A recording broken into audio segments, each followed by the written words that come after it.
Hi there, this is Diecast channel, and in this video I'm going to show this 1970 Chevelle 454 SS. This is a very nice car, so if you like Chevelles and you like American muscle cars, this video is for you, so don't miss it. And please don't forget to subscribe my channel, to leave your likes in the comments below, and click the bell for news. So let's take a better look at this car right now. This car is made by ERTL in a 1/18 scale, and it's one of my oldest diecast cars. It doesn't have the box and the base anymore, but it's in excellent shape. If you consider I have this car for over 20 years. The chrome here, the bumpers are in perfect shape, the grille is in perfect shape, all details are in perfect shape really. It's a simple model.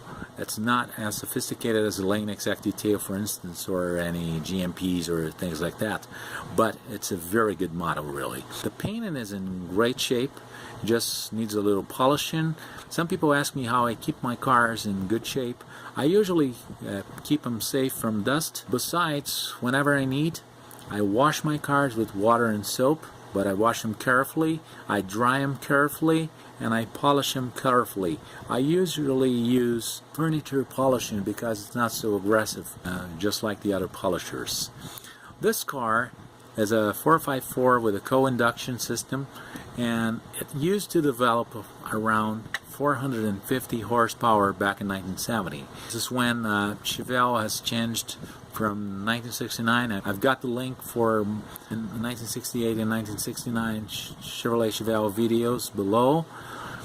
And the body has changed completely. It just kept the same basic lines, only the basic lines, but all lines of the body have changed. The front, the rear, the side, everything really.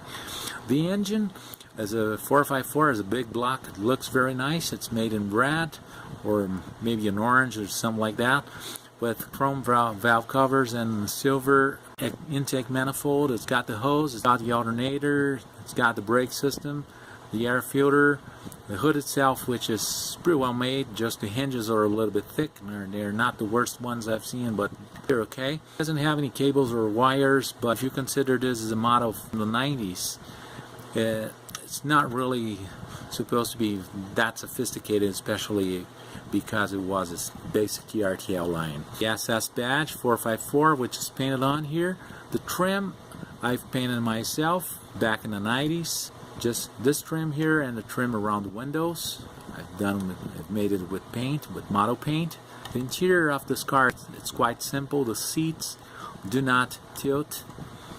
There's a mechanical transmission, floor and floor. Basic Chevelle steering wheel. There's no headliner, just a plastic piece that composes all windows. Doors open and close correctly. The wheels are awesome. I really like those Mac wheels. These are cast in metal and painted on. Trunk lid isn't open, just cast in metal. The trim around the windows, painted myself as well. Those stripes are standard. The rear bumper is correct. The tail lights are very nice. I really like this car. Dual exhaust. I intend to further detail this dual exhaust to make it look a little bit more realistic, but I think this rear looks awesome. I like this color a lot. As I open the driver's door, I can see the mirrors in right proportion. The steering wheel is correct. The pedals are correct. The seat, it's actually a bench seat, just like the Dodge Super B. One more look at the wheels. These are also painted on. They're cast in metal and painted on. I really like this front for 1970, and those headlights look pretty realistic. They could be a little bit better, but if you consider it as a simple model, they're pretty much okay. The blinkers and the bumper, which is very good. Really has no cast markings at all. The bottom is made in a piece of plastic with some other pieces of plastic that were attached to it, just like those mufflers, which are actually separating, can be painted in a real color and bright color and silver. Actually, drive shaft is fixed, suspension is fixed, rear and front suspensions are fixed. Front wheels steer with a steering wheel, just like the other 1/18 cars. The engine looks a little bit plastic, so perhaps it could use a little paint to be a little bit more realistic. It's something I have to do calmly, taking the car apart carefully and doing all details with time. The new ERTL models are much more detailed than this one. The doors open and close more correctly according to the real cars. The hinges, the hood hinges are much more realistic, and even have the pantographic system with the coil springs. The trunk lid opens.